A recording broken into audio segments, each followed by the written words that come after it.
చాలా బాగుంది. Hi friends, this is our channel Srinath recipe. ఈరోజు మనం చేయబోయే item double ka meetha. Hotel ఎలా చేసుకుంటారో అలాగనే చేసి చూద్దాం. డబల్ కా మీఠా బ్రెడ్ కోసం మనం బేకరీలలో నార్మల్గా దొరుకుతుంది, బట్ ఎర్రగడ్డలో కెఫే మిల్లీలో మనకు బ్రెడ్ దొరుకుతుంది. మంచి ఫ్రెష్ బ్రెడ్ కావాలంటే కెఫే మిల్లీలో మనకి దొరికే ఛాన్సెస్ ఎక్కువ. అలాగే గార్నిష్ కోసం మనం ఎగ్జాక్ట్గా రోడ్కి ఆపోజిట్ ఉన్న దాంట్లో మనం గార్నిష్కి వైట్ సేమియా తీసుకోవచ్చు. తెచ్చిన బ్రెడ్ని మొత్తం బ్రెడ్ రోస్ట్ అయి ఉంటుంది కాబట్టి రెండు సైడ్లు రోస్ట్ అయి ఉన్న బ్రెడ్ని మనం కట్ చేసుకున్న బ్రెడ్ ఇట్లా పీసులుగా స్క్వేర్ షేప్లో వచ్చేటట్టు మనం కట్ చేసుకోవాలి. స్క్వేర్ షేప్లో అయిపోయిన వెంటనే బ్రెడ్ ఏదైతే రోస్ట్ అయి ఉంటుందో నాలుగు సైడ్ రోస్ట్ అయిన బ్రెడ్ని కూడా మనం తీసివేయాలి. తీసివేసిన తర్వాత చిన్న పీసులుగా బ్రెడ్ అయితే మనం కట్ చేసుకుందాం. బ్రెడ్ కట్ చేసుకోవడం అయిపోయిన వెంటనే మనం ప్యాన్ తీసుకొని ఆయిల్ వేడి చేసుకుందాం. ఆయిల్ రెడీ అయిందో లేదో, ఆయిల్ వేడిగా అయిందో లేదో చూసుకొని ఒక 60 to 70% ఆయిల్ వేడిగా ఉన్నప్పుడు మనం బ్రెడ్ పీస్ ఉంది కదా, అది ఫ్రై చేయడానికి ట్రై చేద్దాం. ఒకవేళ ఆయిల్ వేడిగా అనిపిస్తే ఇట్లా ఫస్ట్ ఒక చిన్న బ్రెడ్ పీస్ వేయండి. ఆ తర్వాత ఒకవేళ ఆయిల్ వేడి అనిపిస్తే మిగతా పీసులు కూడా. ఆయిల్లో బ్రెడ్ని మనం మంచిగా బ్రౌన్ కలర్ వచ్చేంత వరకు రోస్ట్ చేసుకోవాలి. 4 సైడ్ రోస్ట్ అయ్యేలో లేదో చూసుకొని బ్రెడ్ ఆయిల్లోని తీసేసి మంచిగా కలర్లో ఒక సైడ్ మనం ఉంచుకుందాం. తర్వాత మిక్సీలో కొన్ని ఇలాచి ఇంకా లైట్గా షుగర్ వేసుకొని మనం గ్రైండ్ చేసుకుందాం. గ్రైండ్ ఎలా అంటే ఇలాచి గ్రైండ్ అయిన వెంటనే సైడ్ ప్యాన్ పెట్టుకొని లైట్గా ఆయిల్ వేసుకొని మనం కావాల్సిన జీడిపప్పు ఫ్రై చేసుకుందాం. జీడిపప్పు కూడా వేసుకొని లైట్గా బ్రౌన్ కలర్లో వచ్చేంత వరకు జీడిపప్పు కూడా టోస్ట్ చేసి పక్కన పెడదాం.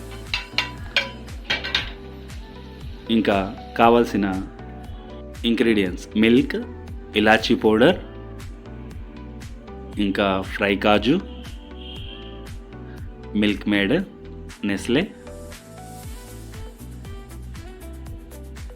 రోస్టెడ్ బ్రెడ్, షుగర్, ఇంకా గార్నిష్ కోసం వచ్చేసి సేమియా, టూటీ ఫ్రూటీ తయారు చేసుకుందాం. ముందుగా తయారు చేసుకోవడానికి ఒక పెద్ద గిన్నె పెట్టుకొని 1/2 లీటర్ వాటర్, 800 grams షుగర్ ఇంకా మరగడానికి మంచిగా తిప్పుతూ ఉంటే అది పాకం లెక్క తయారవుతుంది. పక్కన బౌల్లో 1 లీటర్ మిల్క్ వేడి చేసుకొని ఉండాలి. కాస్త ఇలాచీ పౌడర్ వేసుకొని 2 స్పూన్స్ మనం గ్రైండ్ చేసిన ఇలాచీ పౌడర్ 2 స్పూన్స్ వేసుకోండి. 2 స్పూన్స్ వేసుకున్న తర్వాత పక్కన మరిగిన పాలు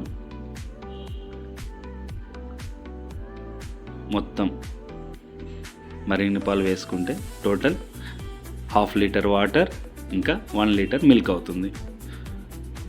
దీని లోపలికి మనం 2 స్పూన్స్ ఇలాచి, 800 grams షుగర్ వేసాం. ఇంకా నెస్లే మిల్క్ మేడ్ మనం ఒక 1/2 డబ్బా వేసుకోవచ్చు. మరీ తక్కువ కూడా వేసుకోవచ్చు, నో ప్రాబ్లం. షుగర్ ఎక్కువ కావాలనుకున్న వాళ్ళు కాస్త షుగర్ కూడా పెంచుకోవచ్చు. నార్మల్గా అయితే 800 grams ఒక బ్రెడ్కి షుగర్ సరిపోతుంది. షుగర్ సరిపోయిందా లేదా చూసుకొని లైట్గా ఫుడ్ కలర్ యాడ్ చేసుకోండి. ఫుడ్ కలర్ యాడ్ చేసుకున్న తర్వాత రోస్టెడ్ బ్రెడ్ ఏదైతుందో పీసెస్ బాయిల్డ్ మిల్క్లో చిన్నగా బాయిల్డ్ మిల్క్లో వదలడం స్టార్ట్ చేయండి. బాయిల్డ్ మిల్క్లో చిన్నగా మొత్తం ఫ్రై చేసిన బ్రెడ్ పీసెస్ అన్నీ మనం వేసుకొని ఇలా చిన్నగా ఫస్ట్ అయితే కొద్ది హై ఫ్లేమ్లో ఉంచండి. చిన్న చిన్నగా బ్రెడ్ పీసెస్కి మిల్క్ పట్టే టైంకి గ్యాస్ ఫ్లేమ్ అనేది తగ్గియండి. ఒక 10 to 15 మినిట్స్ ఇట్లా చిన్న ఫ్లేమ్లో పెట్టుకొని పీసెస్కి మిల్క్ పట్టేలా చూడండి. చిన్న గట్టిగా ఏమైనా తిప్పితే బ్రెడ్ బ్రేక్ అయ్యే ఛాన్స్ ఉంది. లాస్ట్లో గార్నిష్కి సేమియా, మనం ఎర్రగడ్డ నుండి సేమియా తెచ్చామన్నాం కదా, సేమియా, ఇంకా టూటీ ఫ్రూటీ సేమియా ఇలా మంచిగా నీట్గా చూడడానికి చక్కగా కాజు, రోస్ట్ చేసిన కాజు ఉంది కదా, రోస్ట్ చేసిన కాజు కూడా మంచిగా గార్నిష్ చేసుకోండి. ఎండ్ ఆఫ్ ద డే మనకు డబుల్ కా మీఠా రెడీ అయింది. ట్రై చేసి చూద్దాం టేస్ట్ ఎలా ఉంది అనేది. ఒక చిన్న పీస్ చూసారా, మనం డబుల్ కా మీఠా తీసేటప్పుడు పీస్ లెక్క రావాలంటే మనం ఈ జాగ్రత్తలు కంపల్సరీ తీసుకోవాలి. ఓకే, టేస్ట్ అయితే సూపర్ ఉంది. ఇంకొకటిసారి కూడా ట్రై చేస్తాం. రియల్గా టేస్ట్ బాగా ఉంది. టేస్ట్ చేసిన వెంటనే డబుల్ కా మీఠా మా ఫ్రెండ్స్కి ఇవ్వడానికి వెళ్తున్నాం. వాళ్ళ రియాక్షన్ ఎట్లా ఉందో చూద్దాం. తీసుకొని బైక్ మీద స్టార్ట్ అయ్యి 4 ఫ్లోర్ల బిల్డింగ్ ఎక్కలేక ఎక్కాం. చూద్దాం వాళ్ళ రివ్యూస్ ఏముంటుంది. 4 ఫ్లోర్లు ఎక్కిన తర్వాత మనం ఎప్పుడు వెళ్ళలేదు కదా, వాళ్ళ రియాక్షన్ చూద్దాం. మా ఫ్రెండ్ చాలా రోజుల తర్వాత వెళ్ళే కాబట్టి రియాక్షన్ సపరేట్ లెవెల్ ఉంది. మా ఫ్రెండ్ వాళ్ళ కూతురు కూడా టేస్ట్ చేసింది. ఇంకా నేను ఎక్కడైతే వర్క్ చేస్తున్నానో నా వర్క్ ప్లేస్కి కూడా తీసుకెళ్ళిన వెంటనే నా ఫ్రెండ్ కూడా టేస్ట్ చేశాడు. టేస్ట్ అయితే సూపర్గా వచ్చింది.